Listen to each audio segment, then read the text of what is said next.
رمضان المبارک کی راتوں میں سے ایک رات شب قدر کہلاتی ہے۔ یہ بہت ہی قدر و منزلت اور خیر و برکت والی رات ہے۔ لیلۃ القدر یا شب قدر رمضان کے آخری عشرے کی طاق راتوں میں سے ایک رات ہے، جس کے بارے میں قرآن کریم میں سورہ قدر کے نام سے ایک سورت بھی نازل ہوئی ہے۔ قرآن مجید میں اس رات کی عبادت کو 1000 مہینوں سے بہتر قرار دیا گیا۔ اس حساب سے اس رات کی عبادت 83 سال اور 4 ماہ بنتی ہے۔ لیلۃ القدر کا معنی قدر اور تعظیم والی رات ہے، یعنی خصوصیات اور فضیلتوں کی بنا پر یہ قدر والی رات ہے۔ اس کا ایک معنی یہ بھی ہے کہ جو بھی اس رات بیدار ہو کر عبادت کرے گا وہ قدر و شان والا ہوگا۔ اس رات کو شرف حاصل ہوا ہے کیونکہ اس رات میں نزول قرآن ہوا۔ قرآن مجید کتابوں میں عظمت اور شرف والی کتاب ہے۔ نبی کریم علیہ الصلاۃ والسلام پر یہ کتاب نازل ہوئی۔ وہ تمام انبیاء پر عظمت و شرف رکھتے ہیں۔ اس کتاب کو لانے والے جبریل امین علیہ السلام بھی سب فرشتوں پر عظمت و شرف رکھتے ہیں، تو یہ رات لیلۃ القدر بن گئی۔ اس رات کے حصول کا سب سے اہم سبب نبی اکرم صلی اللہ علیہ وسلم کی اس امت پر شفقت اور آپ صلی اللہ علیہ وسلم کی غمخواری ہے۔ رسول اللہ صلی اللہ علیہ وسلم نے فرمایا، بنی اسرائیل میں ایک شخص تھا جس نے 1000 مہینے تک اللہ کے راستے میں جہاد کیا۔ صحابہ کو رشک آیا تو اللہ نے اس کے بدلے میں یہ رات عطا فرمائی۔ بعض روایات میں ہے کہ آپ صلی اللہ علیہ وسلم نے پہلی امتوں کی عمروں کو دیکھا کہ بہت زیادہ ہوئی ہیں، تو آپ صلی اللہ علیہ وسلم کی امت کی عمریں کم ہیں۔ اگر وہ نیک اعمال میں ان کی برابری کرنا چاہے تو ناممکن ہے۔ اس پر نبی اکرم صلی اللہ علیہ وآلہ وسلم کو رنج ہوا تو اللہ نے اس کے بدلے میں یہ رات عطا فرمائی جو 1000 مہینے سے افضل ہے۔ لیلۃ القدر فقط آپ صلی اللہ علیہ وسلم کی امت کی خصوصیت ہے۔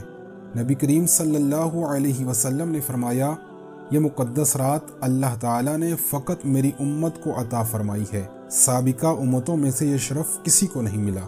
شب قدر کی فضیلت احادیث میں بہت زیادہ آئی ہے۔ ایک جگہ نبی اکرم صلی اللہ علیہ وسلم نے ارشاد فرمایا، جس شخص نے شب قدر میں اجر و ثواب کی امید سے عبادت کی، اس کے سابقہ گناہ معاف کر دیے جاتے ہیں۔ اسی طرح حضرت انس رضی اللہ عنہ سے مروی ہے کہ رمضان کی آمد پر ایک مرتبہ نبی کریم صلی اللہ علیہ وسلم نے فرمایا، یہ جو مہینہ تم پر آیا ہے اس میں ایک ایسی رات ہے جو 1000 مہینوں سے افضل ہے۔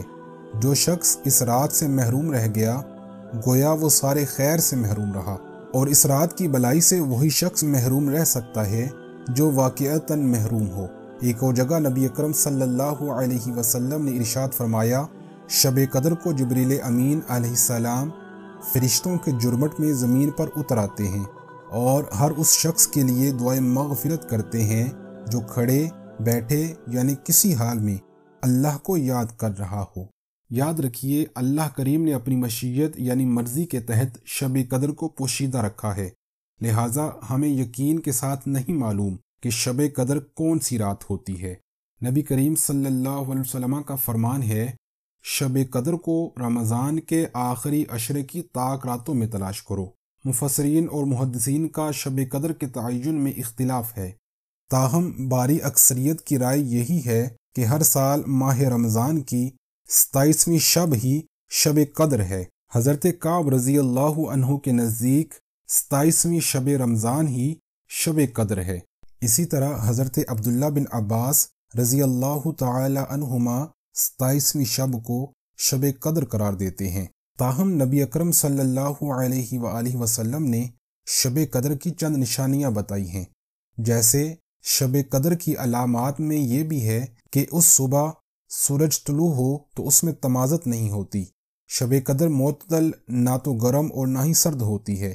اس دن صبح سورج کمزور اور سرخ طلوع ہوتا ہے، یعنی تمازت نہیں ہوتی۔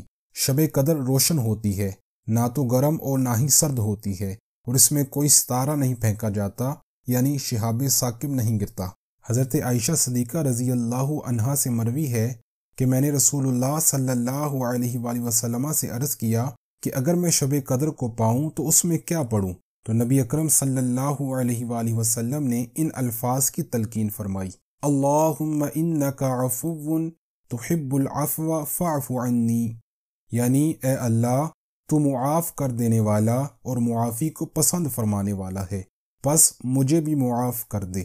اللہ تعالیٰ سے دعا ہے کہ اللہ تعالیٰ ہمیں شب قدر کی برکتیں اور رحمتیں عطا فرمائے اور ہمیں اس شب کے اندر زیادہ سے زیادہ نیکیاں کرنے کی توفیق عطا فرمائے، آمین۔